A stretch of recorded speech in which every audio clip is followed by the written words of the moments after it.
નમસ્કાર મિત્રો, વિડીયોમાં તમારું સ્વાગત છે। જી હા મિત્રો, અત્યારે હાલ મોટા અને મહત્વના સમાચાર સામે આવી રહ્યા છે। તો મિત્રો, સમાચારમાં વાત કરીએ તો બોલિવૂડના મહાન અભિનેતા ધર્મેન્દ્રને સોમવારે 24 નવેમ્બર 2025ના રોજ 89 વર્ષની વયે નિદાન થયું હતું। તેમના આશ્વાસન બાદ ફિલ્મ જગતમાં શોક છવાઈ ગયો છે।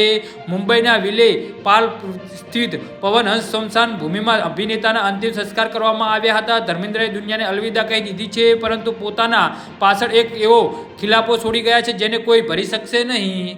જી હા મિત્રો, અત્યારે હાલ મોટા અને દુઃખદ સમાચાર સામે આવી રહ્યા છે।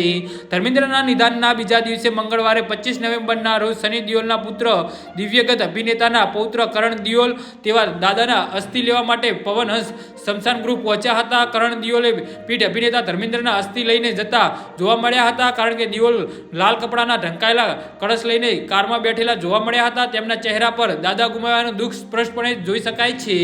જી હા મિત્રો, ધર્મેન્દ્રના નિધનથી અમિતાભ બચ્ચનથી લઈ શાહરૂખ ખાન સુધીના તમામ દિગ્ગજ સિતારાઓ તેમની યાદોમાં ડૂબેલા છે। ધર્મેન્દ્રના સાથી કલાકાર અને સદીના મહાનાયક અમિતાભ બચ્ચને તેમના નિધન પર ભાવુક પોસ્ટ શેર કરી છે। તેમણે લખ્યું છે કે એક વધુ બહાદુરી હસ્તી આપણને છોડીને ચાલી ગઈ છે, જે પોતાના પાછળ એક અસંખ્ય અવાજ સાથેનો સનસનાટો છોડી ગઈ છે। અમિતાભ બચ્ચને ધર્મેન્દ્રને મહાન ભૂલતાનું પ્રતીક ગણાવ્યું હતું કે તેઓ માત્ર તેમની શારીરિક હાજરી માટે જ નહીં, પરંતુ તેમના મોટા હૃદય અને ઉત્તમ સાદગી માટે પણ જાણીતા હતા। તેમણે ભારપૂર્વક જણાવ્યું હતું કે ધર્મેન્દ્રજી તેમના શાનદાર કારકિર્દીમાં બેદાગ રહ્યા હતા અને તેઓ પંજાબમાં ગામની માટીની સુગંધ પોતાની સાથે લાવ્યા હતા। જી હા મિત્રો, તો આના વિશે તમારું શું કહેવું છે તો નીચે અમારી કમેન્ટ બોક્સમાં જરૂરથી જણાવજો અને અમારી યુટ્યુબ ચેનલને સબસ્ક્રાઇબ કરવાની ભૂલતા નહીં। વિડીયો પૂરો જોવા બદલ તમારો ખૂબ ખૂબ આભાર।